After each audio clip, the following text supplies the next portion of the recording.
আজ পৌষ সংক্রান্তি, তাই পৌষ সংক্রান্তি স্পেশাল নিয়ে হাজির হলাম ভীষণই কালারফুল রং বেরঙের পাটিসাপটার রেসিপি নিয়ে।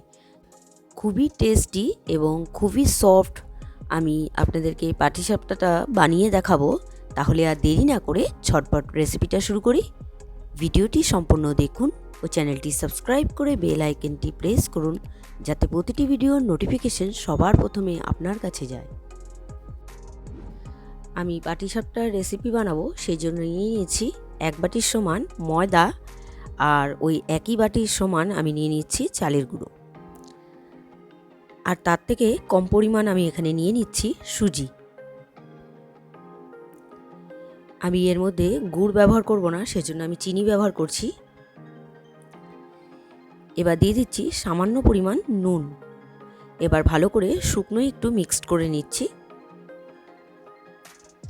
আর আমি কিন্তু ব্যাটারটা বানাবো কোনো রকম জল দিয়ে না, আমি লিকুইড দুধ নিয়েছি, এটা কাউ মিল্ক আছে। ব্যাটারটা খুব বেশি পাতলাও হবে না, আবার খুব বেশি মোটাও হবে না, একটু বুঝে বানাতে হবে।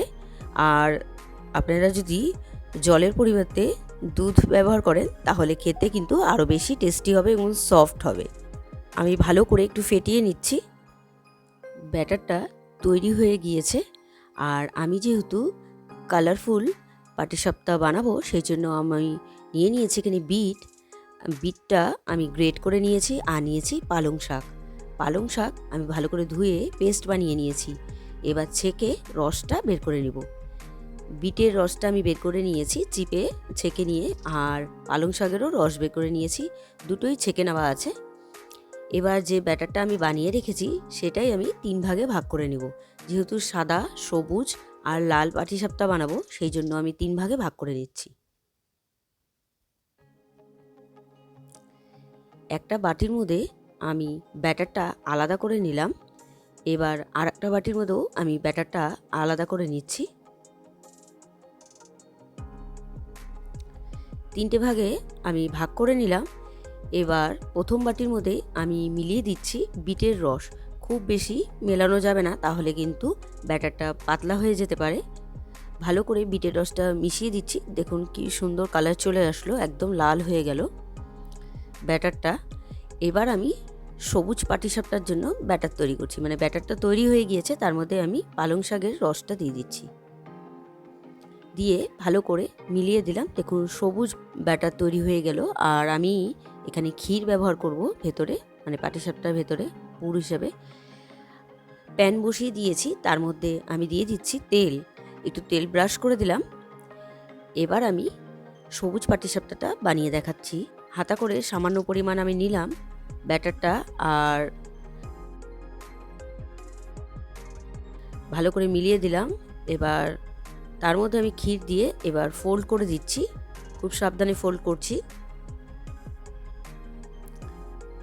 দেখুন একটি সবুজ পাটিসাপটা আমার তৈরি হয়ে গেল। আমি আরেকটি আপনাদেরকে বানিয়ে দেখাচ্ছি সবুজ পাটিসাপটা। আমি আবারও একটু তেল দিয়ে দিলাম, খুব সামান্য পরিমাণ তেল দিলাম। আবারও একটু হাতা করে ব্যাটারটা দিয়ে দিলাম প্যানের মধ্যে। এবার হাতার পেছনটা দিয়ে আমি ভালো করে একটু ঘুরিয়ে নিলাম। ব্যাটারটা ছড়িয়ে দিয়ে এবার মাঝখানে আমি দিয়ে দিচ্ছি ক্ষীরটা দিয়ে এবার পাটিসাপটাটা আমি ফোল্ড করে দিচ্ছি। দেখুন কি সুন্দর কালার চলে এসেছে।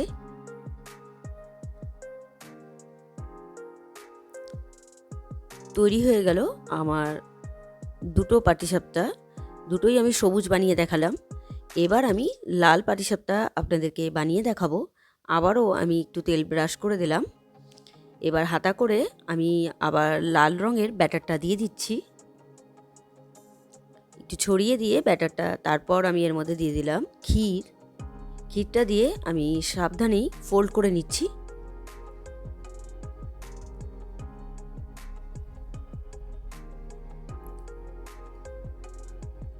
সবুজ পাটিসাপটার মতন আমার লাল পাটিসাপটাও একটা তৈরি হয়ে গেল। আমি লাল পাটিসাপটা আরেকটি বানিয়ে দেখাচ্ছি। তেল ব্রাশ করে আমি আবার হাতা দিয়ে সামান্য পরিমাণ ব্যাটার দিয়ে একটু ছড়িয়ে দিয়ে ব্যাটারটা তার মধ্যে আমি দিয়ে দিচ্ছি ক্ষীর। এবার ফোল্ড করে নিতে হবে, খুবই সহজ এবং দেখতেও ভীষণ ভালো লাগে আর খেতেও কিন্তু অসাধারণ। সব সময় তো আমরা সাদা রঙের পাটিসাপটা খেয়েই থাকি, তবে এরকম কালারফুল পাটিসাপটা খেয়ে দেখবেন, আর বাচ্চারাও কিন্তু বেশ মজা করে খেতে পারবে। দেখতে ভীষণ সুন্দর হয়েছে। দুটো পাটিসাপটা আমার তৈরি হয়ে গেল লাল রঙের। কথা বলতে বলতে এবার আমি সাদা পাটিসাপটা বানিয়ে দেখাবো। তেল দিয়ে দিলাম আর দিয়ে দিলাম হাতা করে সাদা ব্যাটারটা। এবার একটু ডিমের অমলেটের মতন একটু ছড়িয়ে দিলাম আর দিয়ে দিলাম ক্ষীর। এবার খুব সাবধানে আমি ফোল্ড করে নিচ্ছি।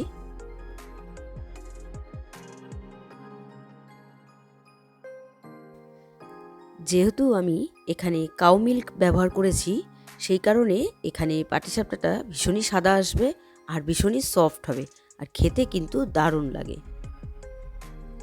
আমি আর একটা সাদা পাটিসাপটা বানিয়ে দেখাচ্ছি। মাঝে আমি এবার দিয়ে দিচ্ছি ক্ষীর। এবার ফোল্ড করে নিলেই তৈরি হয়ে যাবে আমার সাদা পাটিসাপটা।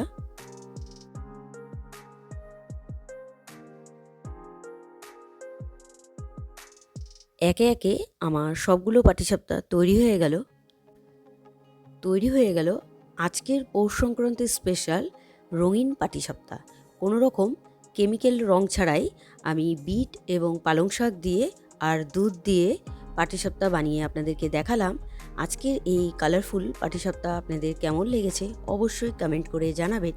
রেসিপিটি যদি আপনাদের ভালো লেগে থাকে তাহলে ট্রাই করার অনুরোধ রইল।